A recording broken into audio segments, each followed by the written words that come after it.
Hello all of you, welcome back to my YouTube channel Balaji study M.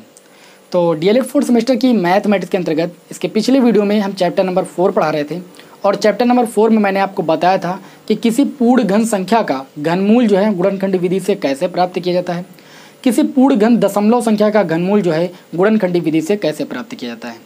इन सारे बातों का हमने अध्ययन किया था पिछले चैप्टर में। उम्मीद है कि आप सभी लोगों ने उन वीडियो को देखा होगा और चैप्टर नंबर 4 को जो है कवर कर लिया होगा। प्रश्नावली के क्वेश्चनों को भी मैंने सॉल्व कराया था। यदि आप हमारे चैनल पर पहली बार विजिट करें तो प्लेलिस्ट में जाइए, आपको चैप्टर वाइज जो है क्लासों का लिंक मिल जाएगा, पूरी क्लासें आपको मिल जाएंगी। वहाँ पर किसी भी चैप्टर को अलग ढूंढने की कोई आवश्यकता नहीं है, तो वहाँ से आप अपने एग्जाम का बेस्ट प्रिपरेशन कर सकते हो। और आज हम आप लोगों को चैप्टर नंबर 5 पढ़ाने वाले हैं। चैप्टर नंबर जो 5 है वो प्रायिकता का एक अल्पांश छोटा सा भाग है। ठीक है, वैसे तो चैप्टर नंबर जो आपका इसके बाद 6 आने वाला है वो भी प्रायिकता का एक छोटा सा भाग है। जो चैप्टर नंबर 7 आने वाला है वो भी प्रायिकता चैप्टर का एक छोटा सा भाग है। आप सभी लोगों ने क्लास 12 में प्रायिकता चैप्टर पढ़ा है, उसी के छोटे छोटे भाग जो है यहाँ पर आपको डीएलएड फोर्थ सेमेस्टर की मैथमेटिक्स के अंतर्गत चैप्टर के रूप में दिए गए हैं। समझ रहे हो ना। तो यहाँ पर देखिए ये बहुत बड़ा चैप्टर नहीं है, क्या बातें समझनी है वो यहाँ पर मैं आपको समझाऊंगा, कैसे क्वेश्चन आपके एग्जाम में आ सकते हैं वो यहाँ पर मैं आपको समझाऊंगा। तो यहाँ पर देखिए हमारे चैप्टर का जो नाम है वो है सिक्के के उछालने पर चित या पट आने की संभावनाएं। इसी सिक्के को उछाला जाता है तो हेड या टेल आने की संभावनाएं, ठीक है, उनको समुच्चय विधि में कैसे लिखा जाएगा। एक सिक्के को जब उछाला जाता है तो जो है हेड या टेल आने की संभावनाएं, 2 सिक्कों को जब उछाला जाता है तो हेड या टेल आने की संभावनाएं, 3 सिक्कों को जब एक साथ उछाला जाता है तो हेड या टेल आने की संभावनाओं को समुच्चय विधि में कैसे लिखा जाता है। ठीक है, तो वो सब यहाँ पर हम सीखने वाले हैं। तो चलिए एक एक बात को हम स्टार्ट करते हैं। सबसे पहले हम बात करें सिक्के को उछाला कहाँ पर जाता है। ठीक है, जब क्रिकेट होता है तो वहाँ पर टॉस करने के लिए सिक्के को उछाला जाता है। ठीक है, और अगर हम बात करें तो जैसे मान लीजिए चुनाव हुआ, ठीक है, तो दोनों पक्षों के उम्मीदवार अगर बराबर बराबर वोटें पा जाते हैं, ठीक है, तो उनके हार या जीत का फैसला करने के लिए टॉस किया जाता है, यानी सिक्के को उछाला जाता है। ठीक है, तो अब आप समझ गए होंगे कि सिक्के को कहाँ कहाँ उछाला जाता है, बाकी चीज़ें आप जानते हो। तो हमने 2 उदाहरण आपके लिए ले लिए। ठीक है, अब यहाँ पर हम बात करते हैं सिक्के के बारे में, पहले जानेंगे। ठीक है, फिर उसके बाद एक एक करके बात यहाँ पर जानेंगे। देखिए हमने आपके सामने नोट कर दिया है। ठीक है, ये सारी बातें इंपॉर्टेंट है, फिर मैं आप लोगों को क्वेश्चन भी बताऊँगा। ठीक है, तो देखिए यहाँ पर किसी सिक्के के 2 तल होते हैं। आप सभी को पता है कि एक सिक्के में 2 तल होते हैं। ठीक है, एक तल पर शीर्ष या चित, ध्यान रखिएगा, एक तल पर शीर्ष या चित, शीर्ष या चित एक ही चीज़ है और इसको इंग्लिश में बोलते हैं हेड। ठीक है, हेड को शीर्ष या चित बोला जाता है। तो कहीं पर शीर्ष लिखा हो या चित लिखा हो उसको आप हेड मान के चलिएगा। ठीक, उसको इंग्लिश में हेड बोलते हैं। तो एक तल जो होता है वो शीर्ष या चित कहलाता है, जिसको हम इंग्लिश में हेड बोलते हैं, और दूसरा जो सिरा होता है वो आपका पुछ या पट कहलाता है, जिसको इंग्लिश में हम टेल बोलते हैं। ठीक है, शीर्ष को कैपिटल एच अक्षर से और पुछ को कैपिटल टी अक्षर से प्रदर्शित करते हैं। ठीक है, और उसके बाद अगर हम बात करें तो जब हम किसी सिक्के को उछालते हैं तो उछालने के पश्चात हेड या टेल आने के जो संभव की स्थितियां होती हैं वो आधी आधी होती है, यानी 50-50% होती हैं। हेड भी आ सकता है, टेल भी आ सकता है। तो इसीलिए मैंने यहाँ पर लिख दिया है कि किसी सिक्के को उछालने पर हेड या टेल आने की संभावनाएं बराबर बराबर होती हैं। ठीक है, अर्थात आधी आधी होती हैं। जैसे हेड आने की संभावना ज्ञात करना तो 1/2, टेल आने की संभावना ज्ञात करना तो 1/2। ये 1/2 कैसे लिखा गया आपको पता है। देखिए जब आप एक सिक्के को उछालते हो तो कुल संभावनाएं कितनी बनती हैं? कुल संभावनाएं बनती हैं 2। क्यों? क्योंकि हेड भी आ सकता है और टेल भी आ सकता है, आ तो दोनों सकते हैं ना। तो कुल संभावनाएं कितनी हुई भाई? 2 हुई। हेड भी आ सकता है, टेल भी आ सकता है, लेकिन आएगी कितनी? आएगी तो एक ही ना, चाहे हेड आए चाहे टेल आए। तो देखिए संभावना ज्ञात करने के लिए एक सूत्र होता है। सूत्र क्या होता है? संभावना को हम प्रायिकता बोलते हैं, प्रोबेबिलिटी। ठीक है, तो इसका सूत्र ये होता है कि अनुकूल परिणाम, लिख लीजिएगा, अनुकूल परिणाम, अनुकूल परिणाम, संभावना जब हमें ज्ञात करनी होती है लिख लेना संभावना, संभावना इक्वल टू होता है अनुकूल परिणाम बटे कुल परिणाम, कुल परिणाम।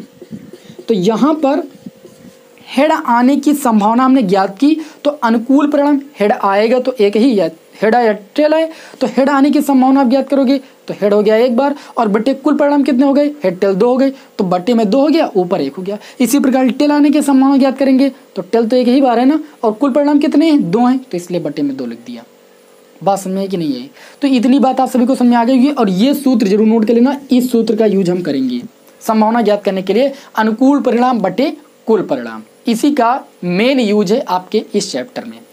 अब देखिए बात आती है, यहाँ पर हम 3 टाइप के क्वेश्चनों को पढ़ेंगे। पहला टाइप का कि एक सिक्के को जब उछाला जाता है तो हेड या टेल आने की संभावना को समुच्चय विधि से कैसे लिखेंगे। देखिए, किसी चीज़ को अगर समुच्चय में लिखना है तो हम जो है मंझला कोष्ठक के अंदर लिखते हैं, ठीक है, और उसके अंदर हम स्थितियों को लिखेंगे। तो चलिए इसका आप स्क्रीनशॉट ले लीजिए, इसको हम रफ करते हैं, फिर मैं आप लोगों को एक एक बात अच्छे तरीके से एक्सप्लेन करने की कोशिश करता हूँ, ठीक है।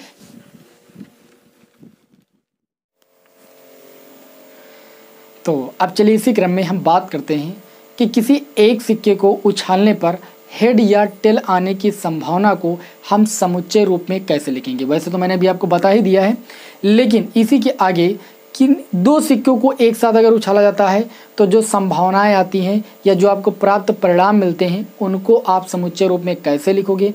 और यदि उस पर आधारित एक आधा क्वेश्चन और पूछ लिया जाए कि हेड आने की संभावना क्या होगी या टेल आने की संभावना क्या होगी या हेड टेल आने की संभावना क्या होगी, तो कैसे ज्ञात करेंगे। या तीन सिक्कों को एक साथ उछाल दिया जाता है, ठीक है, तो आपसे पूछा जाए कि जो प्राप्त परिणाम है उनको समुच्चय रूप में लिखिए, ठीक है, या उसमें भी जो परिणाम आपको मिल गए फिर उससे वहाँ से क्वेश्चन आपसे पूछा जाए कि हेड आने की प्रोबेबिलिटी आप ज्ञात कीजिए या हेड आने की संभावना ज्ञात कीजिए। प्रोबेबिलिटी का मतलब संभावना होती है, ठीक है। तो चलिए हम बात करते हैं तीनों बातों को, यहाँ पर एक एक करके हम बात करते हैं। तो किसी एक सिक्के को आप नोट भी कर सकते हो, किसी एक सिक्के को,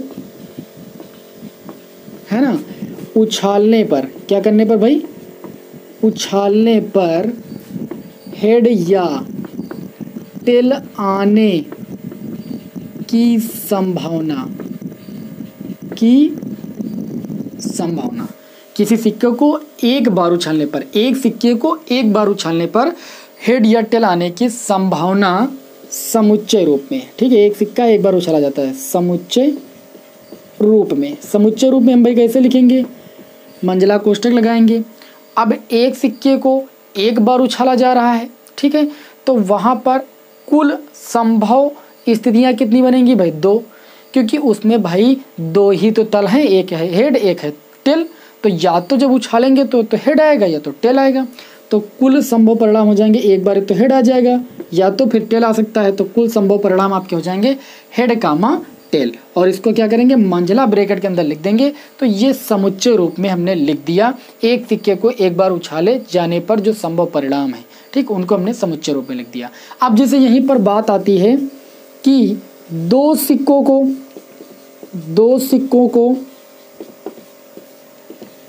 एक साथ भाई, है ना, दो सिक्कों को एक साथ उछालने पर कुल प्राप्त परिणाम को हम किस रूप में लिखेंगे भाई, समुच्चय रूप में, है ना, समुच्चय रूप में।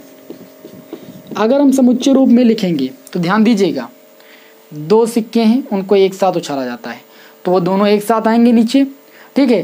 तो आपको ऐसे स्थितियां मिलेंगी, कैसे स्थितियां मिलेंगी, मान लीजिए कि पहले में हेड आया दूसरे में भी हेड आ गया, तो एक स्थिति मिली हेड वाली, क्योंकि दो सिक्कों को आप उछाल रहे हो, दोनों में मान लीजिए हेड आ गया, एक स्थिति ये हो गई।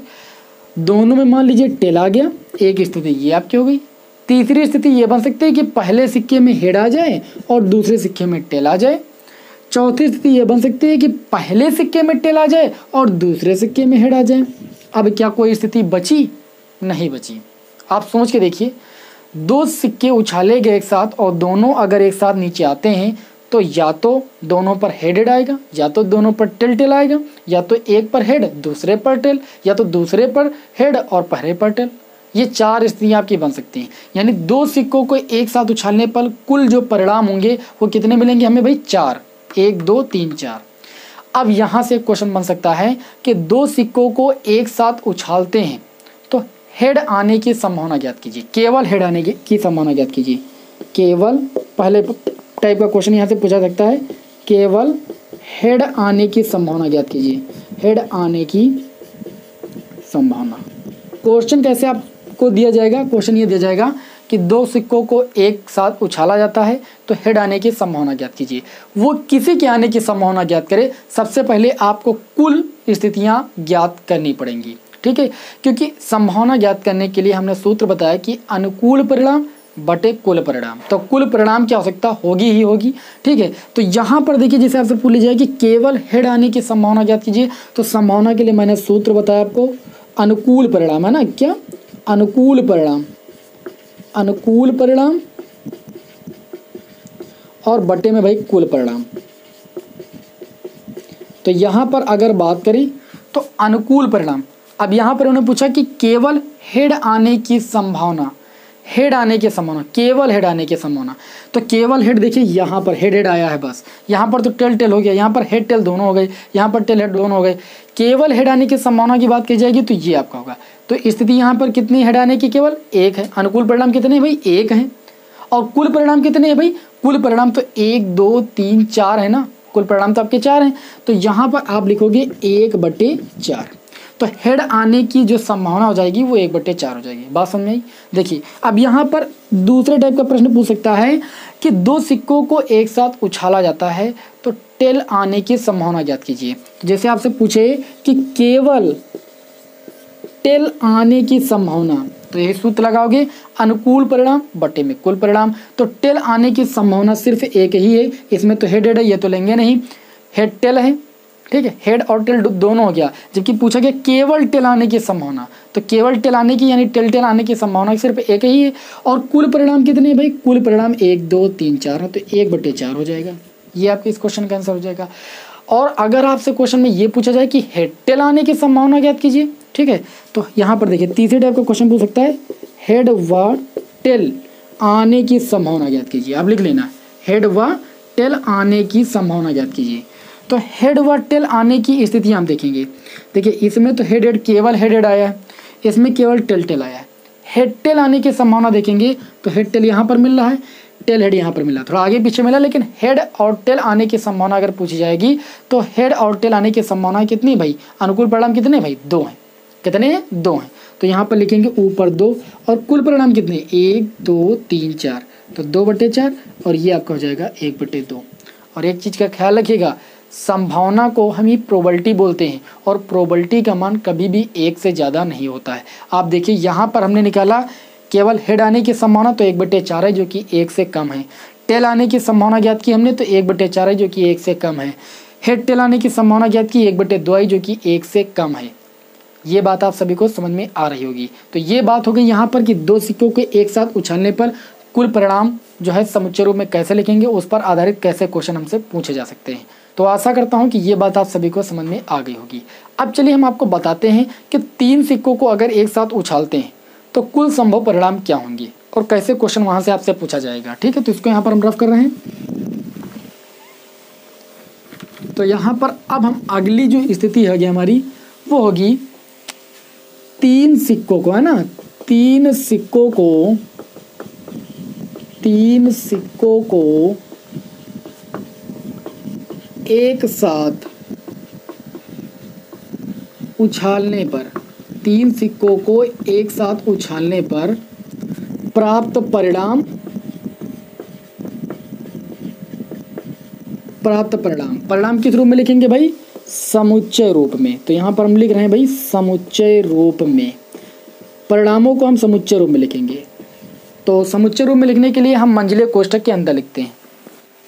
तो हमने यहाँ पर मंझला कोष्ठक लगा दिया। अब इसके अंतर्गत हम परिणाम लिखेंगे।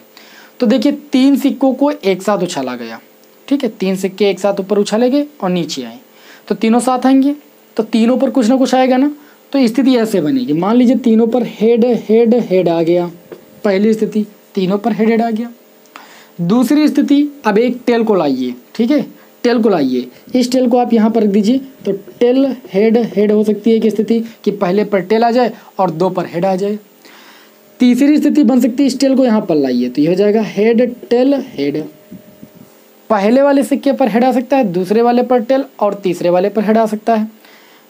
चौथी स्थिति आपकी यहाँ से बन जाएगी हेड हेड, अब इस टेल को इधर उठा के लाइए, ठीक है, पहले 2 सिक्कों पर हेड हेड आ जाए और तीसरे सिक्के पर टेल आ जाए, चौथी स्थिति बन गई। या तो फिर तीनों सिक्कों पर टेल टेल भी आ सकता है, तो ये आपकी अगली स्थिति हो जाएगी टेल टेल टेल। अगली स्थिति कौन सी होगी, छठवीं स्थिति, वो आपकी हो जाएगी हेड टेल टेल, पहले सिक्के पर हेड आए और बाकी 2 सिक्कों पर टेल टेल आए।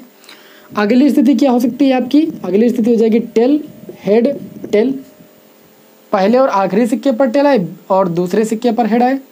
और एक स्थिति आपकी और हो सकती है, देखिए यहाँ पर क्या हो सकती है कोई स्थिति, 1 2 3 4, ठीक है 4 5 6 7 हुई, अभी एक स्थिति आपकी बाकी है। अभी आप कहोगे कि क्या 8 आपने रटा है कि 8 ही स्थिति लिखना है, ऐसा नहीं।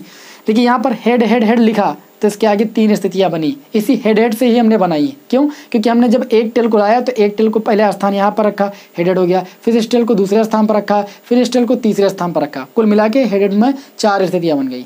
अब तीनों पर अगर टेल टेल आ गया तो हेड को आगे लाया, ठीक है, तो हेड टेल टेल हो गया, ठीक है, मेरे बात को समझिए, यहाँ पर रटना नहीं है। फिर हम हेड को इस दूसरे स्थान पर ले गए, अभी इस हेड को हम तीसरे स्थान पर ले जाएंगे, तो ये आपको हो जाएगा टेल टेल हेड। अब आपकी कोई स्थिति बाकी नहीं रखी। अगर आप इस तरीके से समझोगे तो आपकी कोई स्थिति बाकी नहीं रह जाएगी, ठीक है, और नहीं तो स्थिति आपकी बाकी रह जाएगी। तो यहाँ पर ध्यान दीजिएगा, आगे पीछे लिखोगे तो स्थितियाँ पक्का है बाकी रह जाएंगी, और ऐसे अगर आप लिखोगे तो कोई भी स्थिति आपसे बाकी नहीं रह जाएगी। तो जब 3 सिक्कों को एक साथ उछाला जाएगा तो कुल संभव स्थितियाँ बनेंगी 1 2 3 4 5 6 7 8 बनेंगी। कितनी बनेंगी भाई? 8 बनेंगी।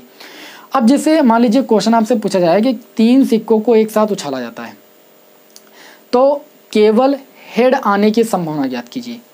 देखिए यहाँ पर क्वेश्चन पूछा जा सकता है केवल हेड आने की संभावना, हेड आने की संभावना।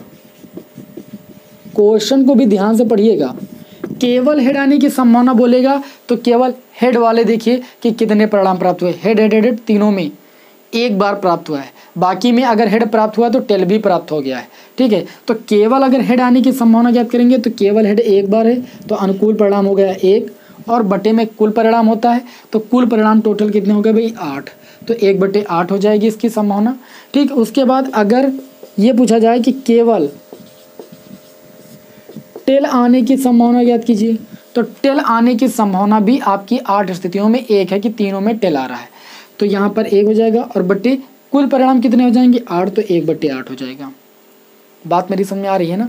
अब देखिए तीसरे टाइप का क्वेश्चन ये पूछा जा सकता है कि हेड व टेल आने की संभावना ज्ञात कीजिए, हेड व टेल आने की संभावना ज्ञात कीजिए, संभावना ज्ञात कीजिए हेड व टेल, ठीक है। तो देखिए यहाँ पर केवल हेड हेड प्राप्त हुआ, हेड व टेल, अगर हेड व टेल की बात करें तो देखिए हेड व टेल, हेड व टेल, ठीक है, तो हेड टेल यहाँ पर मिला आपको, हेड टेल यहाँ पर मिला, हेड टेल यहाँ पर भी मिला, हेड टेल यहाँ पर भी मिला, यानी आपको मिल रही 1 स्थिति, 2 स्थिति, 3 स्थिति, 4 स्थिति, ठीक है, 5 स्थिति, 6 स्थिति।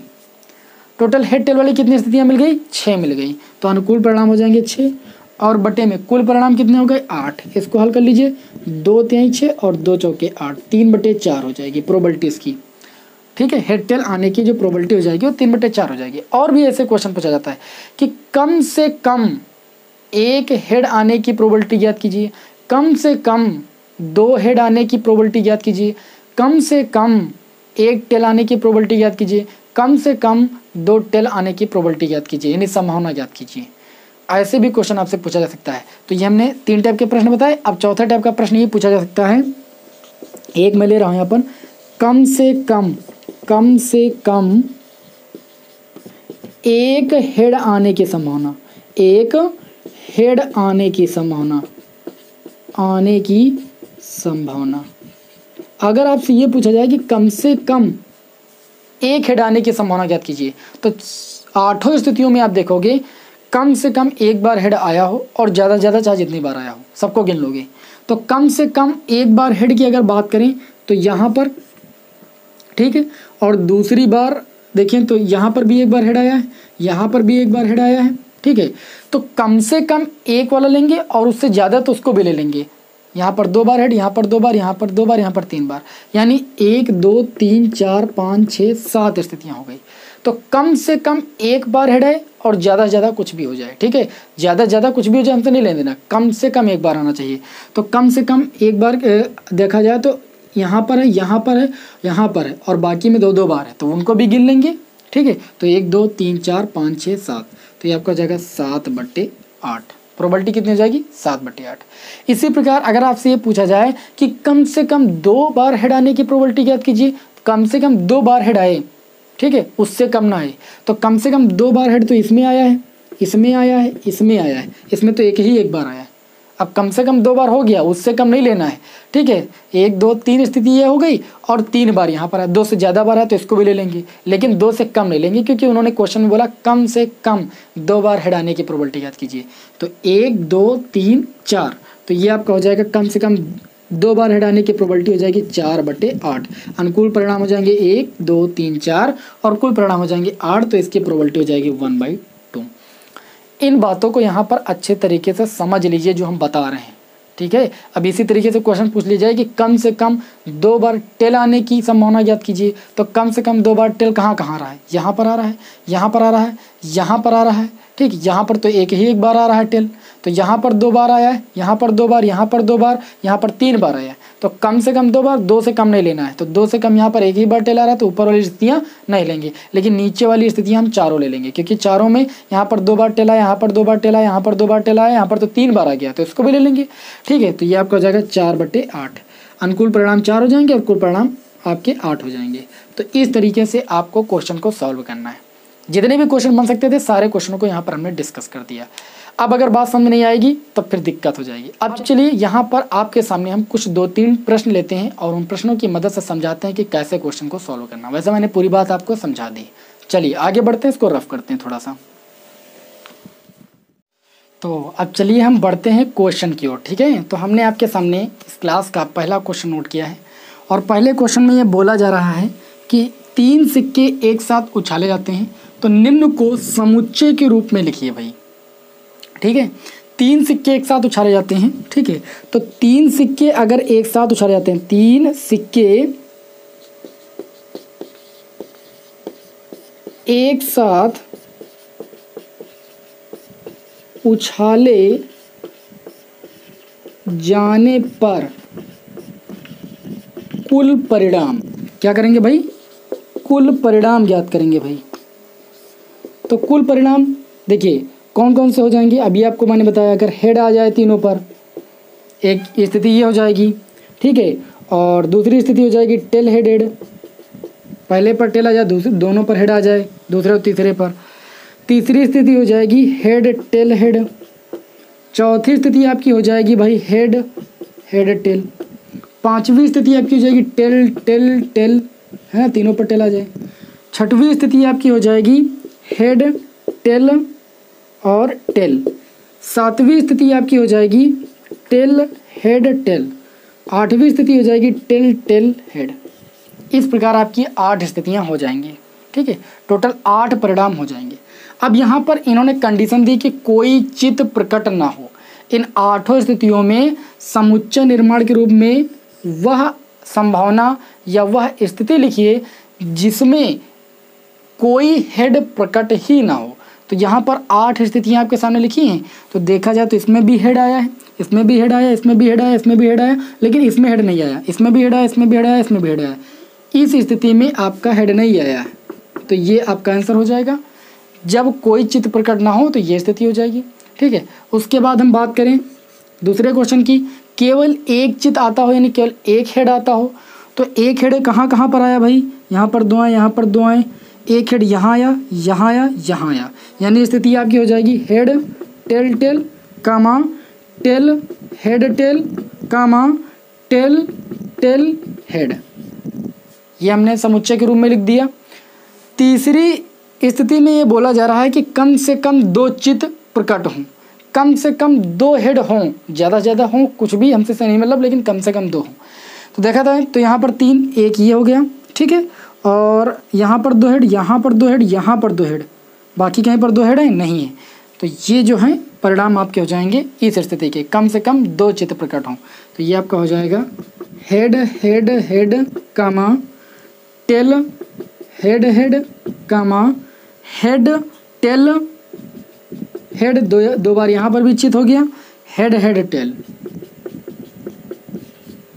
तो ये मैंने समुच्चय रूप में लिख दिया जब कम से कम 2 चित्त प्रकट हों। यह स्थिति मैंने लिख दी। अगली स्थिति के 2 चित्त आते हैं, ठीक है। अब बात समझिए, 2 चित्त आते हैं, ठीक है। यहाँ पर देखें तो 2 चित्त यहाँ पर आते हैं, यहाँ पर आते हैं, यहाँ पर आ रहे हैं, ठीक है। और तो कहीं पर आ नहीं रहे हैं, तो केवल अगर दो चित की बात होगी, ठीक है, यहाँ पर पुल ले जाए, दो चित आते हैं, केवल दो चित आते हैं, केवल दो चित आते हैं, तो दो चित यहाँ पर केवल आ रहे हैं, यहाँ पर आ रहे हैं, यहाँ पर आ रहे हैं, तो 1 2 3 स्थितियाँ हो जाएंगी, है ना। अगर आपसे ये कुछ क्वेश्चन पूछ लिया जाए, जैसे यहाँ पर अभी ने बात किया कि कम से कम दो चित्त प्रकट हों, तो आपने ये लिखा। अब यहाँ पर इस चौथे पार्ट में अगर ऐसे क्वेश्चन पूछ लिया जाए, थोड़ा सा इसको हम सही करते हैं, कम से कम दो चित्त के बाद अब हम यहाँ पर मान लेते हैं कि पट, क्या मान लेते हैं भाई, पट प्रकट हों, कम से कम दो पट प्रकट हों। तो दो पट यहाँ पर देखिए, यहाँ पर हैं, यहाँ पर हैं, यहाँ पर हैं, यहाँ पर 3 हो गए, तो कोई बात नहीं। तो ये आपका हो जाएगा टेल टेल टेल कामा हेड टेल टेल कामा टेल हेड टेल कामा टेल टेल हेड। ये बात आप सभी को समझ में आई। तो इस तरीके से हम संभव परिणामों को समुच्चय रूप में लिखते हैं जैसा वो कहता है। तो ये पहला क्वेश्चन था और पहले क्वेश्चन में यही बोला गया था कि इन परिणामों को आप जो है समुच्चय रूप में लिखिए, तो हमने समुच्चय रूप में लिख के आपको बताया। अब चलिए क्वेश्चन और आपके सामने लेते हैं थोड़ा सा, ठीक है, जिससे आप लोगों को सरलता महसूस हो कि इन क्वेश्चनों को कैसे सॉल्व करना है। तो यहाँ पर अगला क्वेश्चन आपके सामने नोट करते हैं और इन क्वेश्चनों का नोट करके आप जो है अभ्यास कर लीजिएगा, ठीक है, क्योंकि प्रश्नावली में कोई क्वेश्चन है नहीं। अब देखिए अगला क्वेश्चन क्या बोला जा रहा है। तो अगले क्वेश्चन में बोला जा रहा है कि 2 सिक्के 40 बार उछाले जाते हैं। दूसरा क्वेश्चन, 2 सिक्के, सुन लीजिएगा, 2 सिक्के 40 बार उछाले जाते हैं। कितनी बार भाई, 40 बार उछाले जाते हैं। यदि हेड हेड हेड टेल और टेल हेड क्रमशः 9 8 12 बार आते हैं, 12 बार आते हैं या आए, तो आप ये बताइए कि टेल टेल कितनी बार आएगा, कितनी बार आएगा। 2 सिक्कों को एक साथ उछाला जाता है और 40 बार उछाला जाता है। तो हेड हेड जो है वो आपका 9 बार आता है, हेड टेल जो है वो आपका 8 बार आता है, टेल हेड जो है वो आपका 12 बार आता है। तो यहाँ पर अगर देखें, क्या देखें, सिक्कों को उछालने की जो संख्या है, सिक्कों को उछालने की जो संख्या है, उछालने की जो संख्या है वो आपकी कितनी भाई, सिक्कों को उछालने की संख्या कितनी है भाई, यहाँ पर देखा जाए तो आपकी है भाई 40 बार उछाला जाता है ना सिक्कों को। और उसके बाद अगर देखा जाए तो आपको ये स्थितियाँ मिलती है, head head, head tail, tail head और टेल टेल वाली स्थितियाँ मिलती है। 4 स्थितियाँ आपको मिलती हैं। तो 4 स्थितियों में जो हेड हेड आता है वो आपका आता है 9 बार, हेड टेल जो आता है आपका वो आपका आता है 8 बार, ठीक है, और जो टेल हेड आता है वो आपका आता है कितनी बार भाई, 12 बार। और उछाला कितनी बार गया, 40 बार। तो यहाँ पर देखिए, तो यहाँ पर जो टोटल हम देखेंगे तो 8 8 16 17 और 17 और 12, 17 10 27 2 29 बार, ठीक है, कितनी बार, 29 बार। टोटल 29 बार जो है स्थितियाँ हमारी पूरी हो चुकी हैं, हेड हेड, हेड टेल और टेल हेड आने की। अब बची स्थिति कौन सी, टेल टेल की। तो टेल टेल कितनी बार आएगा, 40 बार में 29 बार, तो ये सब हो चुके हैं। तो 11 बार क्या बचा, टेल टेल, ठीक है। तो यहाँ पर लिखेंगे तो टेल टेल आने की स्थिति, आने की स्थिति कितनी बार हो जाएगी भाई, 40 से हम 29 घटा देंगे यानी 11 बार। जो टेल टेल आएगा वो कितनी बार आएगा भाई, 11 बार आएगा। ये क्वेश्चन भी आप सभी को समझ में आ गया होगा, उम्मीद करता हूँ। चलिए अब एक क्वेश्चन और आपके सामने थोड़ा सा नोट करते हैं, ठीक है। वो क्वेश्चन भी बहुत ही इम्पोर्टेंट है और ये लास्ट क्वेश्चन होगा हमारे इस क्लास का और इस चैप्टर का भी लास्ट क्वेश्चन होगा। देखिए लास्ट क्वेश्चन में बोला जा रहा है, ये हमारा क्वेश्चन नंबर 3 होगा कि 2 सिक्कों को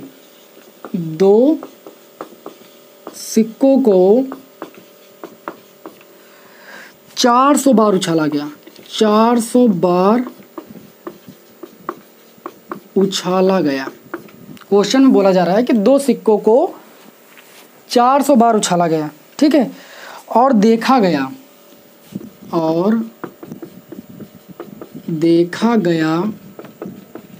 कि क्या देखा गया भाई, देखा ये गया कि 2 चित 90 बार आए, यानी 2 हेड जो है 90 बार आए। एक चित, दूसरी स्थिति, एक चित 210 बार आया, ठीक है। और तीसरा ऑप्शन दिया गया है कोई चित नहीं आया, कोई चित नहीं आया। कितनी बार नहीं आया भाई? 100 बार नहीं आया, कोई चित 100 बार नहीं आया। तो प्रत्येक घटना का प्रतिशत ज्ञात कीजिए। तो प्रत्येक घटना का प्रतिशत आपको ज्ञात करना, प्रतिशत ज्ञात कीजिए। तो यहाँ पर देखिए बहुत आसान, कोई दिक्कत नहीं। अगर देखा जाए तो सिक्के को उछाला गया टोटल भाई 400 बार। कितनी बार उछाला गया? 400 बार, जिसमें से 2 चित 90 बार आए। 2 चित यानी हेड जो है वो 90 बार आया, ठीक है। तो 90 बार आ चुका है। एक चित आया 210 बार, कोई चित नहीं आया 100 बार, ठीक है। तो यहाँ पर देखा जाए तो अगर हमें 2 चित 90 बार आ चुका है और हमें ये ज्ञात करना है कि 2 चित 90 बार आया है, तो इसकी जो संभावना होगी उसका प्रतिशत क्या होगा। तो देखिए यहाँ पर देखिए, तो अनुकूल परिणाम कितने भाई? 90, ठीक है। 2 चित आने के अनुकूल परिणाम भाई 90 है, और कुल परिणाम कितने भाई? 400। यही तो संभावना हो गई। और किसी भी चीज़ को परसेंट में बदलने के लिए हम 100 से गुणा करके भाई परसेंट का चिन्ह लगा देते हैं। तो इसकी स्थिति को हमें परसेंट में बदलना था, तो 100 से गुणा करके परसेंट लगा दिया बस। बाकी तो वही अनुकूल परिणाम बटे कुल परिणाम। ये देखिए 1 0 से 1 0 कैंसिल हुआ, ये 1 0 से 1 0 कैंसिल हुआ, ठीक है। ये आपका हो जाएगा 2 दूनी 4, ये आपका हो जाएगा 2 पंची 10। बात समझ में आ गई? अब ये हो गया 9 पछे 45 और बटे में आपका बचा 2 और प्रतिशत का चिन्ह लगा देंगे। 45 का आधा कितना होगा? 22 सही 1/2%। ये आपके इस क्वेश्चन का आंसर हो जाएगा। इसी प्रकार देखिए एक चित 210 बार आया, तो 210 हो जाएगा अनुकूल परिणाम। कुल परिणाम कितने हो जाएंगे भाई? 400 हो जाएंगे। इसको परसेंट में बदलने के लिए 100 से गुणा करके प्रतिशत का चिन्ह लगा देंगे। ये 2 0 से ये 2 0 कट जाएंगे। 210 को 4 से भाग करेंगे हम, तो देखिए कितना हो जाएगा? 2 दूनी 4, 2 एक कम दे 2 पंची 10, 105/2। 105/2 का मतलब 52 सही 1/2%। बात समझ में आई? अगला क्वेश्चन, कोई चित नहीं 100 बार, ठीक है। कोई चित नहीं आया, कितनी बार नहीं आया भाई? 100 बार नहीं आया। तो ये अनुकूल परिणाम हो गए, बटे कुल परिणाम हो जाएंगे 400, और परसेंट में बदलने के लिए 100 से गुणा करके प्रतिशत का चिन्ह लगा देंगे। बात समझ आ रही? तो यहाँ पर देखिए ये 2 0 से ये 2 0 कैंसिल हो जाएंगे, और 4 से 100 को काटेंगे तो हमें मिल जाएगा 25% हो जाएगा। तो आपने प्रत्येक घटना का प्रतिशत निकाल लिया, ठीक है। तो इस तरीके से प्रतिशत निकालना है। संभावना निकालना सभी को पता है कि अनुकूल परिणाम बटे कुल परिणाम, और उसके बाद उसको परसेंट में बदलने के लिए 100 से गुणा करके प्रतिशत का चिन्ह लगा दीजिए बस। तो आज की क्लास में हमने इस चैप्टर से संबंधित जो भी क्वेश्चन पूछे जा सकते हैं उन क्वेश्चनों को बताया। इस चैप्टर में क्या आपको पढ़ना था वो मैंने आपको बता दिया। इस तरीके से ये चैप्टर आपका कंप्लीट होता है। नेक्स्ट वीडियो में मैं आप लोगों को पासे के बारे में बताऊँगा, ठीक है, कि पासे पर आधारित कैसे क्वेश्चन आते हैं। एक पासे को उछाला गया तो उसकी संभावना क्या होगी? 1 आने की, 2 आने की, 3 आने की। जैसे यहाँ पर हेड और टेल आने की होती थी, वैसे वहाँ पर 6 गिनतियाँ होती है ना पासे पर, 1 2 3 4 5 6। तो 6 आने की संभावना, 5 आने की संभावना, 3 आने की संभावना, इस तरीके से, ठीक। वहाँ पर पासों को भी लिया जाएगा। 2 पासे एक साथ लेकर उछाले जाते हैं, 1 पासा चला जाता है, ठीक है। तो वहाँ पर भी आपकी स्थितियाँ कुछ बनेंगी। उन क्वेश्चनों को सॉल्व करना आपको बताएंगे। क्लास पसंद आई, क्लास को लाइक कर दीजिए। फिर मिलेंगे आपको नेक्स्ट वीडियो में। जय हिंद, जय भारत।